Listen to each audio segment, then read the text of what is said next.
On March 3, 1991, exactly 1 year before my son Ben was born, Rodney King was beaten by 4 police officers after a traffic stop. It was videotaped. America had not seen such violence on their TV since the civil rights era. The first reaction was that the police were out of line. But over a year of debate and justification, by April 29, 1992, they were acquitted. My son was 2 months old. I cried and thought, my son is not safe in this world. I felt a weight that I never expected. My wife had grown up in a different context. She was not surprised by the verdict. She grew up on the south side of Chicago under the late Mayor Richard J. Daley, who famously said after the Democratic Convention and the riots, the police riot that followed that, the police don't cause disorder, they're here to preserve disorder. She grew up knowing that police brutality was real.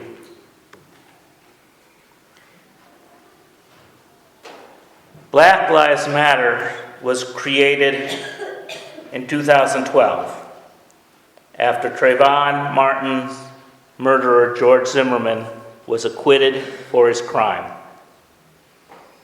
And a dead 17-year-old Trayvon was posthumously placed on trial for his own murder. Rooted in the experiences of black people in this country who actively resist dehumanization, Black Lives Matter is a call to action and a response to the virulent anti-black racism that permeates our society. That's a statement from their website. The founders, Alicia Garza, Patrice Cullors, and Opal Tometi,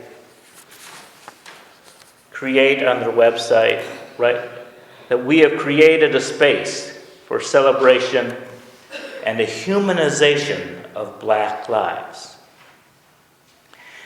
And they, on their website, list lots of misconceptions about who people say they are. And I'm going to list a few of them, but I just recommend you go to their site, Black Lives Matter, and read the whole list. Number 1 is that the movement doesn't care about black-on-black crime. The idea that black-on-black crime is not a significant conversation among black people is patently false. In Chicago, long maligned for its high rates of interracial murder, members of the community created violence interrupters to disrupt violent altercations before they escalate. However, those who insist on talking about black-on-black crime frequently fail to acknowledge that most crime is intraracial. 93% of black murder victims are killed by other black people. 84% of white murder victims are killed by other white people. Basically, you have to know someone most of the time to be angry enough to kill them. And the fact that most crime is intraracial only highlights the fact of how segregated we are still in our social interactions. Not that I'm advocating more interracial murder, but I just want less murder all around. Another misconception is that the movement hates white people. The statement Black Lives Matter is not an anti-white proposition. Contained within the statement is an unspoken but implied "to," as in Black Lives Matter too. However, those white people who continue to mischaracterize the affirmation of the value of black life as being anti-white are suggesting that in order for white lives to matter, black lives cannot.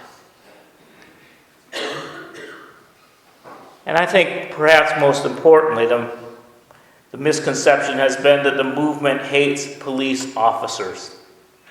Police officers are people. Their lives have inherent value. This movement is not anti-people movement, and therefore it's not an anti-police officer movement. Most police officers are just everyday people who want to do their jobs and make a living for their families and come home safely at the end of their shifts.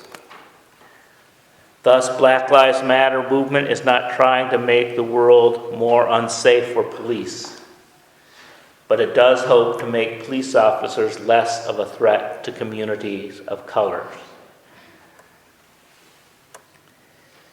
That the idea that the movement has caused police to not be able to do their job is a suggestion that the only way to do their job is to use excessive force. And that the idea that cameras are somehow make them unable to do their job means that they need to change the way they do their job. And I want to emphasize that most police officers do their job, follow the book. That when you've been at a traffic stop and they are kind of stone-faced and they just keep on repeating things over and over without emotion, they don't joke with you, they don't do anything, that's because they're doing it by the book. They're trying to keep a calm voice and not get excited when you get excited. It's a hard job.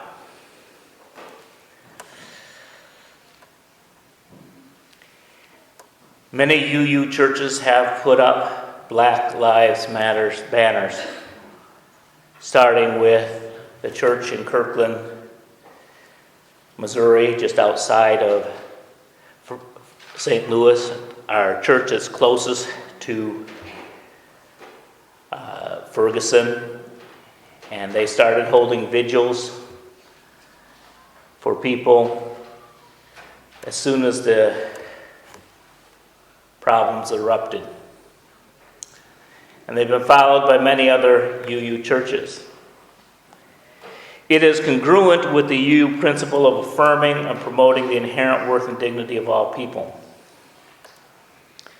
We are planning on putting up a Black Lives Matter sign in our property on April 4th, on the anniversary of Martin Luther King Jr.'s assassination.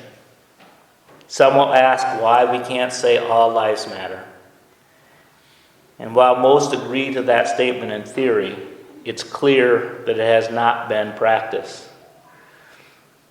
We lift up black lives precisely because many people need to be reminded that black lives matter.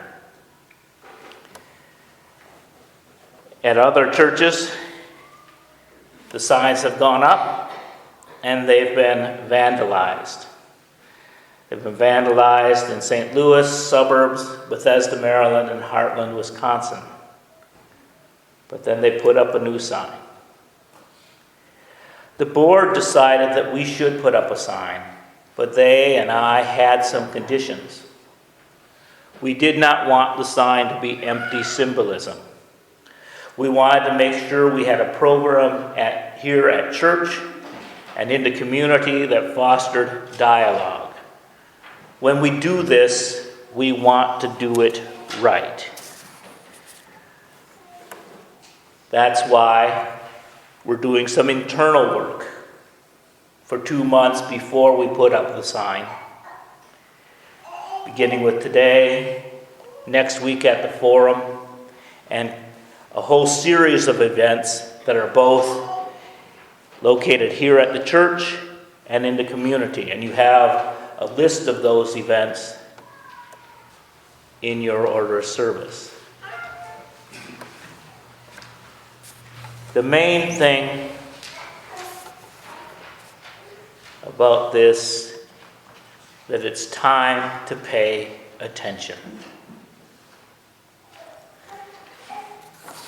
It's time for us to pay attention.